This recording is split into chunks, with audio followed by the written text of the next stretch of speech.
Hello people, welcome back to my channel. At ipapakita ngayon ay yung ano nating niyog. Ito po yung ano natin mga people.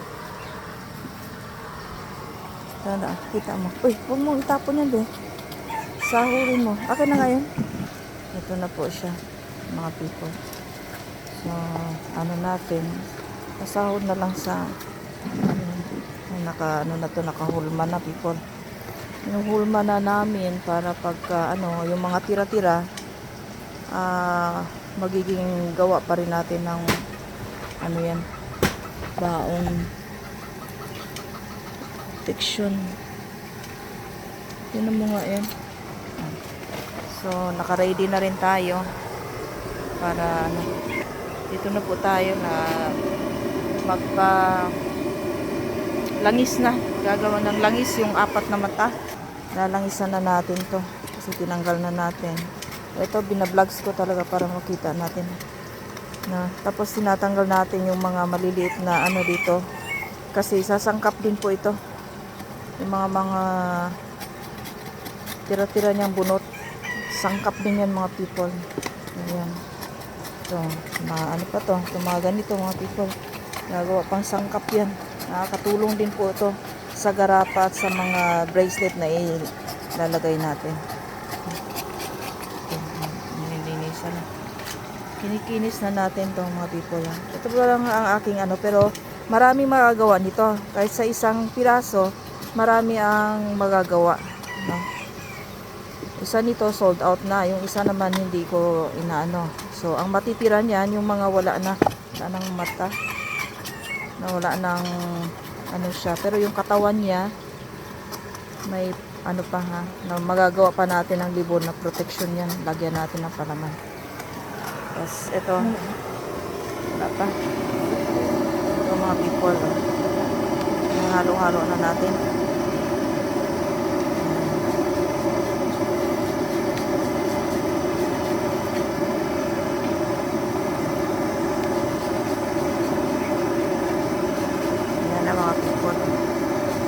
Halo na natin at para magagawa ng langis. Sana maraming langis ang natin dito mga people. Ito po ay kakaiba sa lahat kasi 3 mata, 1 bibig po ito.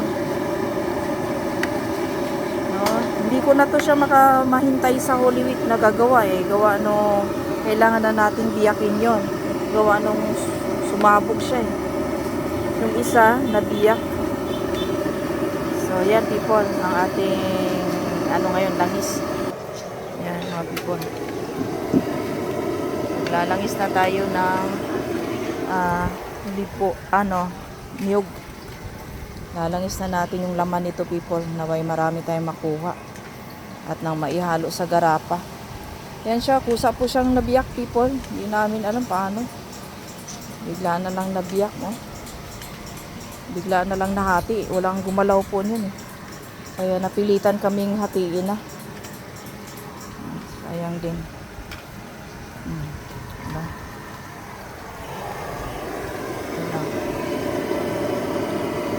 Ganyan po ang magawa ng langis people.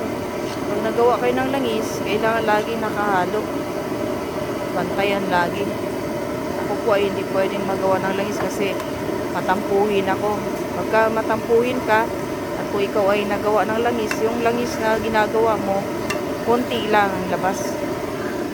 Kaya kailangan mga people, pagka ikaw magawa ng langis, hindi ka matampuhin, no?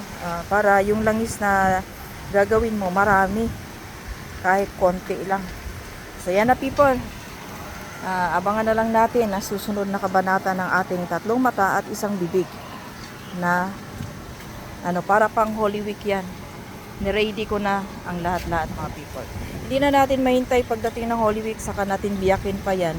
Hindi na, ngayon na lang. Tapos babasbasan ko na lang pagdating ng Holy Week. Okay people, sa mga nais mag-PM or may katanungan, mensahe lang po kayo dyan. At pa-subscribe, like and share. Click sa bell. Maraming salamat mga people. Maraming salamat sa inyong pagtangkilik sa aking channel. Good day, happy Sunday sa ating lahat. God bless po sa inyong lahat. Shout out sa lahat ng mga nanonood. Hindi ko na po kayo maisa-isa kasi sobra nating dami. Maraming salamat. God bless.